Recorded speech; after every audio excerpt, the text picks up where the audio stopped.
अप्पी आमची कलेक्टर या मालिकेच्या आजच्या भागात आपल्याला पाहायला भेटणार आहे की अप्पी अर्जुनची मस्ती चाललेली असते.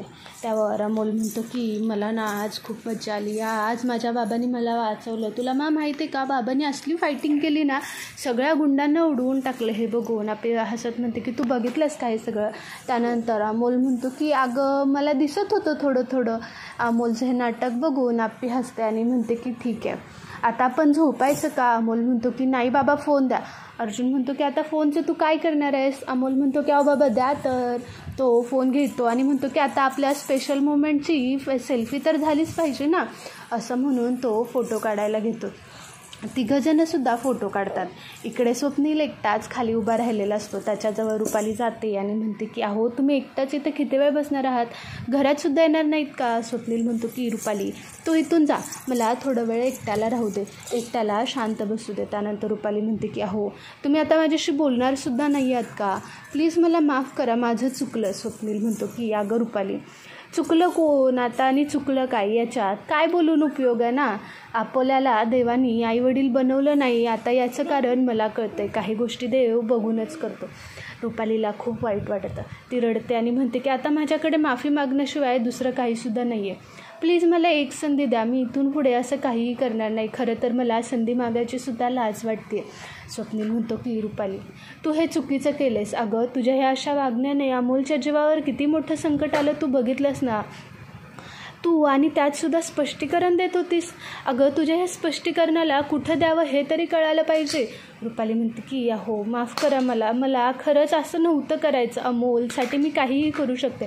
स्वप्नील म्हणतो की रुपाली कसं आहे ना, एकत्र कुटुंब राहायलासुद्धा त्या कुटुंबातली माणसं एकत्र व्हावी लागतात, पण तुझ्या मनात अप्पी आणि अर्जुनविषयी इतका तिरस्कार आहे की तू अमोलचासुद्धा विचार केला नाहीस. रुपाली खूप रडते, तिला खूप वाईट वाटत असतं, तिला काय करावं हे कळत नसतं. ती मनापासून स्वप्नीलची माफी मागतं. तेव्हा स्वप्नील म्हणतो की जाऊ दे रुपाली, आता या विषयावर काय बोलून उपयोग आहे का या ठिकाणी. खरं तर चुका ह्या दोघांच्यासुद्धा असतात. लग्न मी तुझ्याशी केले, आपल्याला एकमेकांचा अभिमान वाटायला हवा, गर्व वाटायला हवा, पण तुझ्या या चुकांमुळे मला आता त्यांच्यासमोर तोंडसुद्धा देऊ वाटत नाही आहे, हे असं म्हणतात. त्यानंतर इकडे बापू आणि कदम बोलत असतात. तेव्हा ते म्हणतात की आज जे पण झालं ना ते चुकीचंच होतं.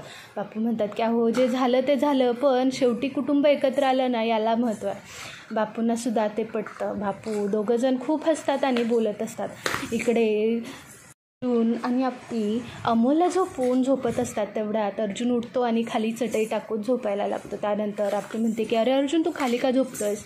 त्यानंतर अर्जुन म्हणतो की हे बघ अप्पी, मी तुला स्पष्टच सांगतो, इथून पुढे आपल्या दोघात काहीही होऊ शकत नाही. हे ऐकल्यानंतर अप्पी म्हणते की अरे पण सगळ्यांसमोर तरी, अमोलसमोर तरी. त्यानंतर अर्जुन म्हणतो की नाही अप्पी, हा माझा शेवटचा निर्णय, आपण दोघं एकत्र येऊ शकत नाही म्हणजे नाही, असं म्हणून तो चटई टाकतो आणि झोपतो.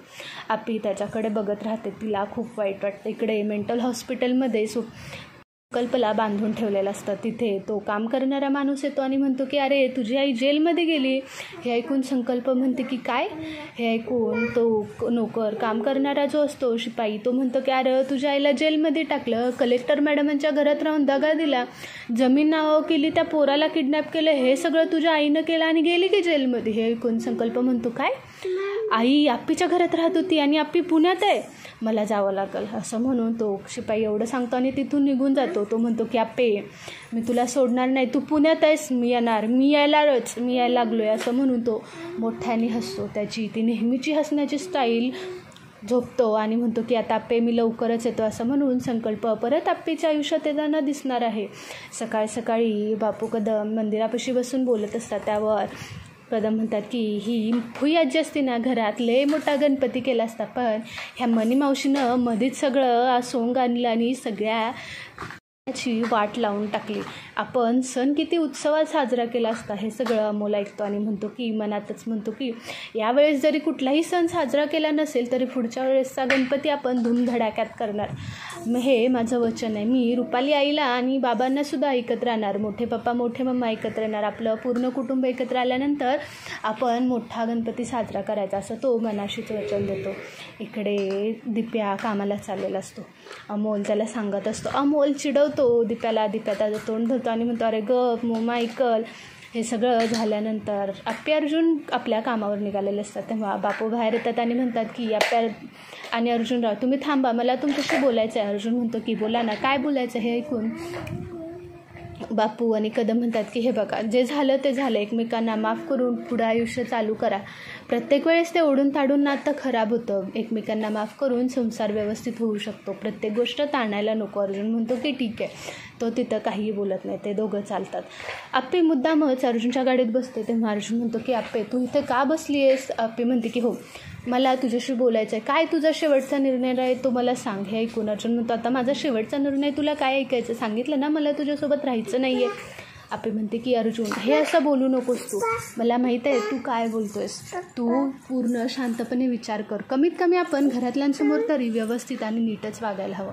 हे ऐकून अर्जुन म्हणतो की आप्पे या सगळ्याचा तू आधी विचार करायला हवा होतास. तुझ्या या मनमानीमुळे अमोलच्या जीवाला धोका आला आणि इथून पुढे हे मी सहन करू शकत नाही. हे ऐकून आप्पे म्हणते की अर्जुन प्रत्येक वेळेस जर जुन्या गोष्टी काढल्या तर भांडणं होणारच आहेत. मला असं वाटतं तू शांत डोक्याने पुन्हा एकदा विचार करावास. अर्जुन म्हणतो की यापुढे मला कसलाही विचार करायचा नाही आहे. माझा निर्णय झाला आहे आणि मी त्या मतावर ठाम आहे. प्लीज आप्पे तू माझ्या गाडीतून उतर. असं म्हणून आप्पीला तो गाडीतून उतरायला लावतो आणि स्वतः चौकीत जायला निघतो. आणि इथेच आप्पे आमची कलेक्टरचा भाग संपतो. तुम्हाला आपल्या चॅनलवरचे अपडेट्स आवडत असतील तर आपल्या चॅनलला लाईक करा, शेअर करा आणि सबस्क्राईब करायला विसरू नका. थँक्यू.